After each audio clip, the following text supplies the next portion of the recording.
Okay. The first item, Mr. Chairman, is approval of our last two sets of meeting minutes. I don't believe we did that at previous meetings, so I would ask for motions to approve the minutes of January 14th meeting and then our second quarter meeting, which took place on April 8th. Commission like to do that separately or all of them? All of one questions. I'll make a motion then to approve the January 14th, 2025 minutes and the April 8th, 2025 minutes. I second. All in favor? Aye. Any opposed? Hearing none, it passes. Looks like we don't have any public here, so no public participation. We'll move into the dry basement program discussion. Thank you, Mr. Chairman. Glenn Davis, our city engineer, had been tasked with taking a look at our program and coming up with some recommendations or his thoughts about the program. And I'm going to just ask him to kind of go through and outline your recommendation and suggestions. Okay, no, thank you. So we've talked about this in passing a couple times, and we've been wanting to make sure we had time to really analyze it as best we could. The history of this is a little bit hard to gather all the information on, so I don't want to misstate or exaggerate any of that. But from what we've known so far, the history of the dry basement program started where there was some localized sewer basement backups in a couple specific areas, and there was kind of a debate about how to handle it, and so it was decided to help those homeowners with some of those costs and having to deal with those backups through this dry basement program. So that was kind of the start of it, was more or less some specific key issues that then eventually got resolved through city repair, replacements of certain either undersized or whatever other issues were going on at the time. So that's kind of was the inception of the program, is our understanding. And then over time, it sort of kind of is tweaked a little bit to not just cover only sewer backups, but also even potentially other ways that the basements would get wet, particularly through groundwater and things like that. So that history kind of then resulted in this thing. So then, as a funding discussion, so how we started analyzing this was, so then who pays for this? What is the funding mechanism for this program? And well, is it a sewer fund that the sewer agency needs to pay for people's sewers backing up? Well, it works out kind of legally. It's not really the sewer agency's fault if there's sewer backups. That's not a liability of the agency. So that's not necessarily an obligation to pay for. So that's something they can choose to pay for. But it's not a need. So that was one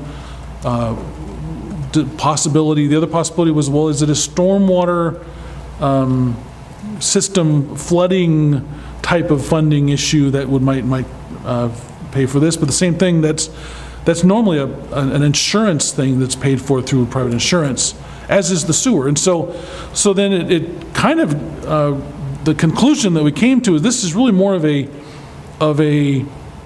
effort to help homeowners with home maintenance. It's a home maintenance need, and so it's an augmentation, it's an assistance to people who need to help with home maintenance. Within there are other grant programs and things that do that, but for roof repair, for siding repair, those kinds of things. I think some towards there's CHIP grants, there's CDB grants, there's different kinds of grants that are out there for those programs. So when it comes down to it, we're really coming to the committee saying we don't really know if there's a compelling financial need or interest or obligation to have this program continue.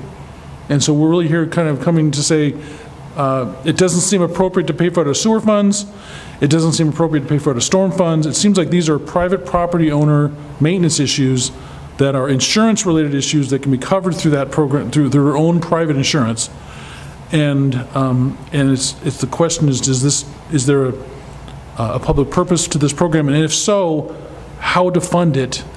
And so anyways, I'm here really just kind of throw it out there, is to say we're really, we're not coming with a recommendation, but we're certainly coming with kind of a question, is what's the compelling public purpose in this from a stormwater or sewer perspective?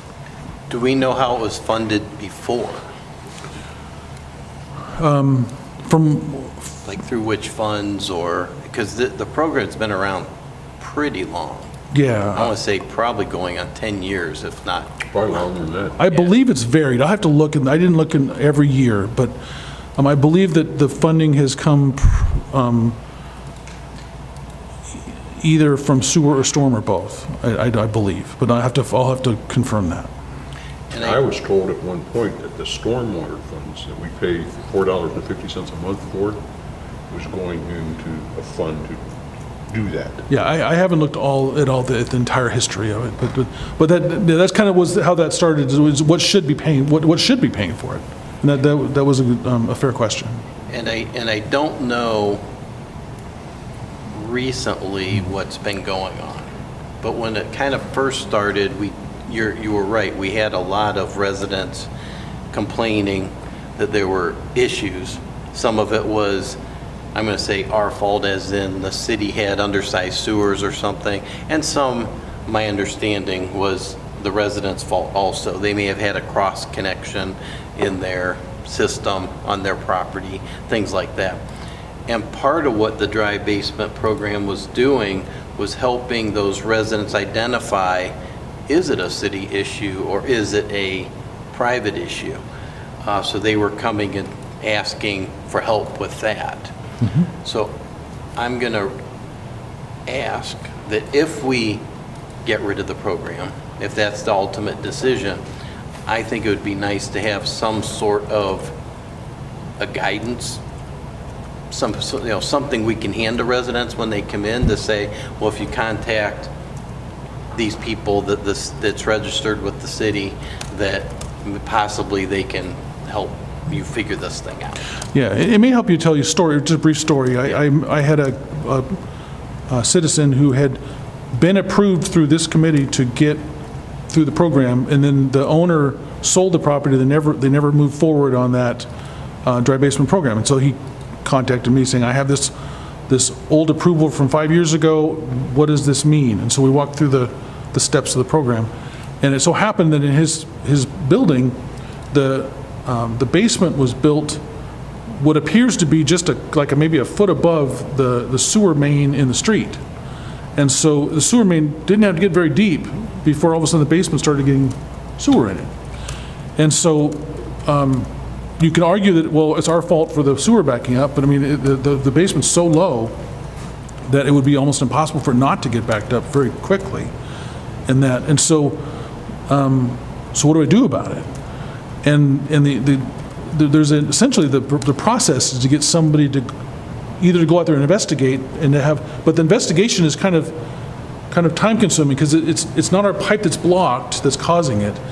It's then trying to figure out what the floor of the basement is, what the pipe elevations are, and it's quite complex.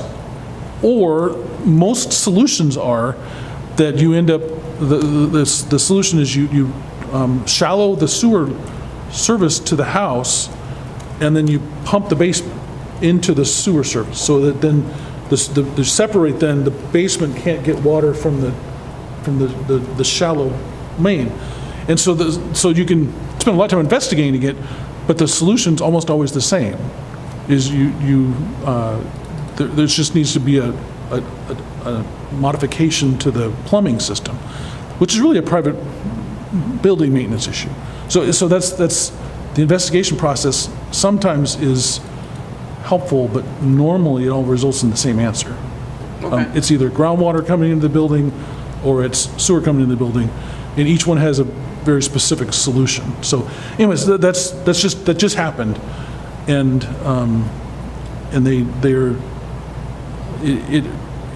they never followed through on it because they decided it was actually easier for them to not deal with our program. It was actually more cost effective for them to do it themselves. Okay. All right. Any other questions? No, but what you're saying makes sense. I mean, you know, maybe the program really isn't that viable anymore. There's not been any applications for what, 3 years, 4 years? This is the first I've ever been, I've been here a year, and the first I've ever heard of anybody was this Yeah, but that was old 5 years approval. back, you said. But that was just an old pre-approval. I have not heard of any since I've been here, when I checked with Vicki prior to her departure. Yeah, when I first got on the committee, we had 3, I think. Okay. And that was 3 or 4 years ago. Yeah, And I've had 2 calls as a council person. okay. One from the Red Rock area, okay, but there was some issues with the sewer out in the street. It had cracked and caved in or something like that Yeah. there. And the other one was downtown when they redid the southwest parking lot, Okay. one of the commercial buildings. Yeah, Down there. and I will just add too, that there is also a claims process. So if for some reason there's something that's happened that a property owner thinks that they've been wronged by the city, they can file a claim. And so there is a process for that also, which is a little different, but still. And then in that case, who determines who was at fault? Which agency or whatever? I don't know. Do you know that, Mike? Well, if somebody, if an insurance claim is filed, or typically if somebody has a backup, I believe under state law, they're required to go through their insurance first, if available. I can tell you that in the handful of times that that issue, a sewer backup issue, has been raised and somebody wanted to pursue a claim, when we talk to our insurance folks, they would send somebody out to take a look at it, and ultimately they would make a determination as to the city's liability. Typically speaking, unless the city was negligent, and this isn't specific to Wadsworth, this would be any municipality, certainly in Ohio, that the city, state law basically says the cities are not liable for backups unless, they were negligent. So even if something, I know we've had a couple cases where we've had more than one backup in an area, the insurance company, upon their investigation came back and said this is not a city liability. But I believe, our insurance company says, hey, the proper procedure is for them to first contact their insurance company, and then typically their insurance company would contact our insurance company if it were to move through those channels. But in fairness, a lot of the, insurance companies that a homeowner that you or I might have are pretty familiar with state law too, and know that, state law, here's kind of how it's laid out. So there's not a claim worth pursuing. Okay. So, but one last thought is that there may be an outreach component to this that would maybe, as we transition out of this, if we chose to, because a lot of times homeowners insurance don't cover flooding. So maybe to do a little bit of outreach to help people to know that be sure that you have the right kind of insurance so that if this does happen to you, that you're covered. Because my understanding is that there's certain kinds of flooding that's not covered under a normal homeowner's policy. Okay. Any other questions on home basement? A generic question, just because I don't know. Does the city have any kind of home maintenance program or anything that something like this could possibly fall under? To help, I don't know. I know there's some state programs. I'm I don't not. think the No, city has any. yeah, it would probably be city specific. The ones I work with some of the communities up north in Coweta County, and a lot of them do have like a home maintenance type program. They have a lot of low to moderate incomers, and so they need help with. It's possible, and I'll check with our building and planning manager, Jeff Kaiser, because, we often have CHIP funds that provide, some fix-up assistance for homeowners, and that's more through the county. Okay. But I know that, we've had those funds here. So I will check with Jeff and report back at our next meeting, what that program's about and if it would be applicable and how it would work. Yeah, yeah. I guess, Link is 100% correct. It comes through the county, and each area is designated so much money for these, and you have to apply for it, yes. okay. I guess my last question to be asked of Jeff then would be, could those funds be used to replace the laterals, the pipes that go from the house out to the street? I don't know enough about the program that's to know fair. what it would And that's cover, fair. but I will get an answer to that specifically. So I guess what I would suggest, if you're so inclined, we could come back next time with really kind of if we were to dismantle this program, I believe there's some ordinances that they may have adopted it, and so we had to figure out kind of how to unadopt it if we chose to do that. So we'd come back with kind of a report as to what that would look like, and then move forward from there if you'd like. Okay. Okay, No, sounds good. thank you. Next on the agenda is, I guess, I'll ask, is there any other topics we'd like to bring up? Not me. No. Okay, well then, it looks like our next meeting date is October 14th, 2025. And I will ask for a motion to adjourn the meeting. I'll move that we adjourn the meeting.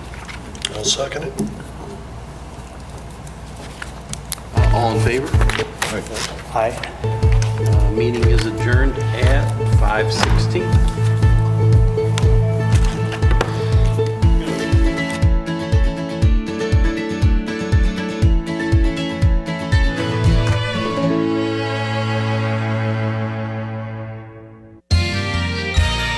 You are watching WCTV, Wadsworth Community Television.